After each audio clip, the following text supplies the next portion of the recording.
ప్రభువా, నాకు సహాయము చేయమని పదే పదే అడుగుచున్నది, మొరపెట్టుచున్నది.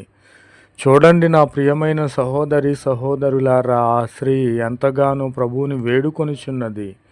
కాదు, కుదరదు, నేనేమి మాట్లాడలేను అని ప్రభువు చెప్పినను, ఇజ్రాయేలీయులలో నశించిపోయున్న వారిని నేను రక్షించుటకు వచ్చియున్నానని చెప్పినను ఆమె ఆయనను వదలలేదు. ఎందుకంటే ఈయన లోకరక్షకుడు, ఈయన సమర్థుడు కనుక.